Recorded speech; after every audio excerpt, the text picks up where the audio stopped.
तो exercise 12C के question number 3 तक कंप्लीट हो चुके हैं। आज की क्लास में क्वेश्चन नंबर 4 से स्टार्ट करेंगे। तो क्वेश्चन नंबर 4 है, a car is travelling at uniform speed of 75 kilometre per hour, how much distance will it cover in 20 minutes.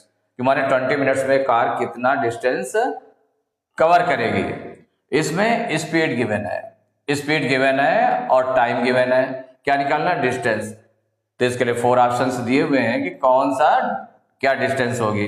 तो सॉल्व कर लेते हैं। तो जो गिवन है स्पीड गिवन है, स्पीड ऑफ कार। तो जो speed of car equal given है 75 किलोमीटर पर आवर, ये गिवन है। और इसमें जो टाइम गिवन है 20 मिनट्स। क्या फाइंड करना है आपको? डिस्टेंस। तो देखिए डिस्टेंस फार्मूले से भी किया जा सकता है, तो क्योंकि डिस्टेंस इक्वल टू होता है स्पीड इनटू टाइम। तो टाइम को जो स्पीड दी हुई है किलोमीटर पर आवर में गिवन है, तो इसका मतलब टाइम को भी आवर में चेंज करना पड़ेगा। तो टाइम को आवर में चेंज कर लेते हैं। तो मिनट से आवर चेंज करने में क्या होगा? 1 आवर में 60 मिनट्स होते हैं। तो जब स्मॉल यूनिट को बिग यूनिट में चेंज करते हैं तो डिवाइड करेंगे, इक्वल हो जाएगा 20/60। इतने आवर्स हो जाएंगे। अब देखिए 20 1 जा 20, 23 जा 60, मीन्स हो जाएगा 1/3 आवर्स। ये निकाल आया। इसके बाद हमको निकालना डिस्टेंस। तो डिस्टेंस इक्वल टू हो जाता है, कितनी डिस्टेंस कवर करेगा? Speed into time. फार्मूले को यूज कर लें, स्पीड इनटू टाइम। तो यहां पर स्पीड दी है 75 kilometre per hour into time. Time हो गया 1/3 आवर्स। देखिए 3 से डिवाइड हो जाएगा, 3 1 जा 3, इसको डिवाइड करेंगे तो 3 2 जा 6, 7 में 6 माइनस करेंगे 1 आएगा, 5 उतारेंगे 15 हो जाएगा, 3 5 जा 15, मीन्स कितना आ गया? 25 किलोमीटर। यही आंसर हो गया। तो आप देख लें ऑप्शन कौन सा करेक्ट है। तो ए ऑप्शन में लिखा 25 किलोमीटर, तो A option is correct option. तो question number 5, the weight of 12 sheets of thick paper is 40 grams, how many sheets would weigh 1 kg। माने 12 शीट्स का जो वेट है वो 40 ग्राम्स है। तो कहा गया how many sheets would weigh 1 kg। तो कितनी शीट्स का वेट 1 kg होगा। तो ये kg में गिवन है, ये ग्राम में गिवन है। तो सबसे पहले हम इसको सॉल्व करने में उसको भी ग्राम में चेंज कर लें। तो 1 kg इक्वल टू हो जाएगा 1000 ग्राम। उसको चेंज कर लिया ग्राम में। इधर क्या है कि how many sheets would weigh 1 kg। तो let the required sheets be, the required sheets be x, माने x हो गए सीट्स। तो अब इसमें एक टेबल बनाएंगे। तो टेबल में नंबर ऑफ सीट्स हो जाएंगे, तो नंबर ऑफ सीट्स, और दूसरा हो गया वेट। वेट किस में गिवन है? ग्राम में। यहां पर ग्राम में आपने यूज किया इन ग्राम्स। इसको राइट कर लेंगे। देखिए 12 सीट्स हैं, नंबर ऑफ सीट्स कितनी है? 12। उसका वेट कितना है? 40 ग्राम है। तो अब बताया गया कि अगर 1 kg ग्राम, तो 1 kg मीन्स हो गया 1000 ग्राम। अगर 1000 ग्राम वेट होगा तो उसके लिए कितनी सीट्स होनी चाहिए? x। लेट कर लिया आपने, x लेट कर लिया। अब देख लें इसमें कि डायरेक्ट है कि वर्स प्रोपोर्शन है। तो नंबर ऑफ सीट्स यहां पर ये गिवन है, वेट गिवन है। अगर 40 ग्राम्स है, 40 ग्राम्स में कितनी सीट्स हो जाती हैं? 12। इन 40 ग्राम्स 12 सीट्स। और अगर 1000 ग्राम वेट होगा तो कितनी सीट्स हो जाएंगी? तो ज्यादा सीट्स हो जाएंगी। तो मोर सीट्स मोर वेट। तो since more weight in more weight, the number of seats will be more. The number of seats will be more.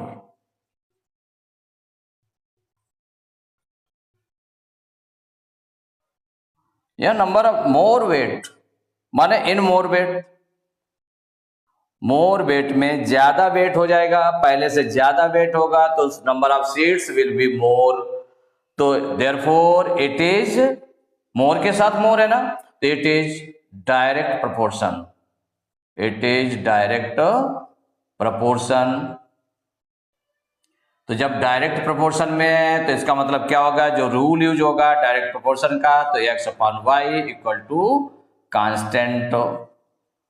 तो यहां पर x अपॉन वाई तो मीन्स हो गया 12 अपॉन 40 x अपॉन वाई, एक x term है पहला और दूसरा y हो गया, तो 12 upon 40 equal to x upon 1000। अब इसको सॉल्व कर लेंगे, तो जब सॉल्व करेंगे तो क्रॉस मल्टीप्लाई कर लें, तो देखिए x इंटू 40 इक्वल हो जाएगा 12 इंटू 1000, तो x इक्वल टू कितना हो जाएगा 12 इंटू 1000 अपॉन 40 डिवाइड में चला गया, 10 से 10 कैंसिल हो गया, 4 1 जा 4 और ये 4 3 जा 12, 3 टाइम्स, तो x इक्वल टू हो जाएगा 3 इंटू 100, तो x इक्वल टू 3 इंटू 100 कितना हो जाएगा 300 सीट्स, तो नंबर ऑफ सीट्स कितनी हो जाएंगी 300 हो जाएंगी, ये आंसर हो गया। तो यहां पर देख लें कौन सा ऑप्शन करेक्ट है, सी ऑप्शन में है 300 सीट्स, तो C option is correct option. Question number 6, a pole 14 metre high cast a shadow of 10 metre, माने पोल की हाइट कितनी गिवन है 14 मीटर और उसकी शैडो जो होती है वो 10 मीटर है। At the same time what will be the height of tree, माने हाइट ट्री की हाइट क्या होगी उसी समय, the length of whose shadow is 7 metres, अगर उसकी शैडो 7 मीटर्स है। तो इसमें 4 ऑप्शंस गिवन है, तो उसमें लेट कर लें, let the shadow, let the height of a tree be x metres, ये लेट कर लिया कि x मीटर्स हाइट होगी उस समय, तो इसके लिए टेबल बना दें। यहां पर हाइट है, हाइट गिवन है इन मीटर्स, और जो शैडो है, शैडो भी मीटर्स में गिवन है, शैडो भी आपके इन मीटर्स में ए भी गिवन है।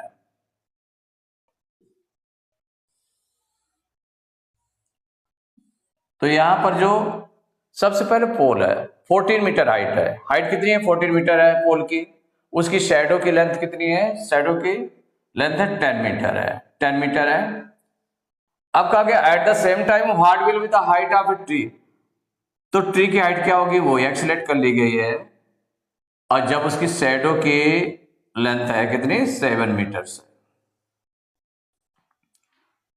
अब इसमें देख लें किस प्रोपोर्शन में है, डायरेक्ट में कि इनडायरेक्ट में, तो देखिए सेम टाइम है, सेम टाइम में अगर हाइट 14 मीटर है तो उसकी शैडो, अब यहां पर शैडो दी है, अगर 10 मीटर शैडो है तो उसकी हाइट कितनी है 14 मीटर है, अगर 7 मीटर शैडो होगी तो इसका मतलब उसकी हाइट कम होगी, जब कम शैडो होगी तो इसका मतलब हाइट उसकी कम है, जब ज्यादा हाइट होगी तो ज्यादा शैडो होगी, माने एक दूसरा। तो इसमें क्या है, इसमें शैडो कम हो रही है, तो सिंस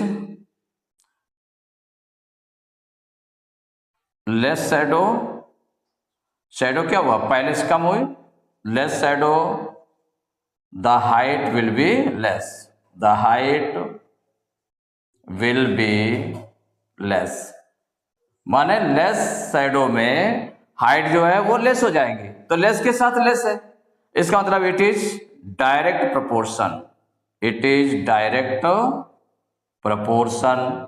तो डायरेक्ट प्रोपोर्शन में क्या होता है, रूल जो यूज होगा x upon y equal to constant, constant means इसको जो है 14 अपॉन 10 इक्वल टू क्या मीन्स हो गया 14 upon 10 equal to x upon 7, cross multiply कर लें तो x इंटू 10 इक्वल 14 इंटू 7, तो x इक्वल टू कितना हो जाएगा, तो x इक्वल टू हो जाएगा 14 into 7 upon 10, means x equal to 14 7 जा 98 अपॉन 10। अब 10 से डिवाइड करेंगे इसको, तो 10 से डिवाइड करने में 10 में एक जीरो है, तो 1 डिजिट बिफोर पॉइंट लग जाएगा, तो x इक्वल टू हो जाएगा 9.8 मीटर। ये हो गई, यही आंसर हो गया। तो हाइट कितनी हो गई इसमें? 9.8 मीटर हो गई। तो देख लें 9.8 मीटर कौन सा ऑप्शन करेक्ट है? B option. बी ऑप्शन में 9.8 मीटर, तो B option is correct option. Question number 7, a photograph of a bacteria enlarges 50,000 times, attains a length of 5 centimeter. The actual length of bacteria is, माने अ photograph of bacteria enlarges 50,000 times। अगर किसी एक bacteria को 50,000 times large होता है, माने इतने times large होता है, बढ़ता है, तो attains A length of 5 centimetre, तो उसकी लेंथ कितनी हो जाती है? 5 सेंटीमीटर हो जाती है। तो the actual length of bacteria, तो बैक्टीरिया की एक्चुअल लेंथ क्या होगी? इसमें 4 ऑप्शंस गिवन है, तो इसमें एक्चुअल लेंथ लेट कर लेंगे। Let the actual length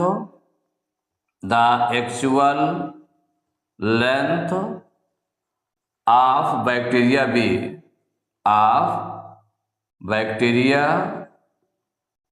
B x centimetre. Let the actual length of bacteria be x centimetre, ये लेट कर लिया एक्चुअल लेंथ। अब ये 50,000 टाइम्स एनलार्ज होता है, तो इसका मतलब हुआ कि 50,000 टाइम्स एनलार्ज होता है। जैसे बैक्टीरिया है 50,000 टाइम्स, तो x इंटू 50,000, तो इसकी लेंथ पूरी मिलाकर कितनी हो जाती है? 5 सेंटीमीटर हो जाती है। तो सो क्या हो जाएगा? x इंटू 50,000 माने कितने टाइम्स एनलार्ज होता है? 50,000 टाइम्स। तो जो बैक्टीरिया है, बैक्टीरिया की जो एक्चुअल लेंथ हो गई वो 50,000 टाइम्स जब एनलार्ज होगा तो वो किसके इक्वल पहुंचेगा? 5 सेंटीमीटर। तो ये हो जाएगा 5 सेंटीमीटर के। तो x की वैल्यू यहां पर निकाल लें, तो x इक्वल टू हो जाएगा 5/50,000, इतने सेंटीमीटर हो जाएगा। अब 5 से इसको हम डिवाइड कर दें, 5 1 जा 5, और इसको डिवाइड करेंगे तो कितना आ जाएगा? 5 1 जा 5, 0 0 0 0, मीन्स हो जाएगा x इक्वल टू हो जाएगा 1/। अब चूंकि ऐसा कुछ तो आ नहीं रहा इसमें कि 1/10,000 आ रहा हो, इतने सेंटीमीटर आ रहा हो, ये पावर्स के रूप में दिया है, तो इसको पावर्स के रूप में राइट कर ले, तो 1/1 के बाद तो ये 10 इंटू 10 इंटू 10 इंटू 10 हो जाएगा इसके फैक्टर्स। तो क्या हो जाएगा? 10 टू पावर 4, 1 के आफ्टर 4 0 है, तो इसका मतलब 10 टू पावर हो गया 4। अब x इक्वल टू, अगर ये 10 टू पावर 4 को हम न्यूमरेटर में लाएंगे तो क्या हो जाएगा? पावर माइनस में हो जाएगी। जैसे सपोज करिए क्या होता है आपका, सिंस 8, जैसे कि 1/a power 4 a power m equal हो जाएगा a पावर माइनस m। इस तरह से, माने किस तरह से कि अगर डिनोमिनेटर में कोई नंबर पावर में है, अगर उसको हम न्यूमरेटर में लाते हैं तो वो पावर माइनस की हो जाती है, माने उसका साइन चेंज हो जाता है पावर का। अगर पावर न्यूमरेटर से डिनोमिनेटर में लाते हैं तो पावर का जो साइन होता है वो चेंज हो जाता है। अगर पॉजिटिव है तो निगेटिव में हो जाता है, निगेटिव है तो पॉजिटिव में हो जाएगा। तो यहाँ पर हो जाएगा 10 टू पावर 4 कहाँ जा रहा है? ऊपर जा रहा है, तो ये हो जाएगा 10 टू पावर माइनस 4 सेंटीमीटर। किसमें आ गया? तो ये x क्या था? Actual length. तो द एक्चुअल लेंथ आंसर में हो गया आपका the actual length of bacteria, actual length of a bacteria equal हो गया 10 टू पावर माइनस 4 सेंटीमीटर। इसका कौन सा ऑप्शन करेक्ट है? देख लें, 10 to power minus 4, C option.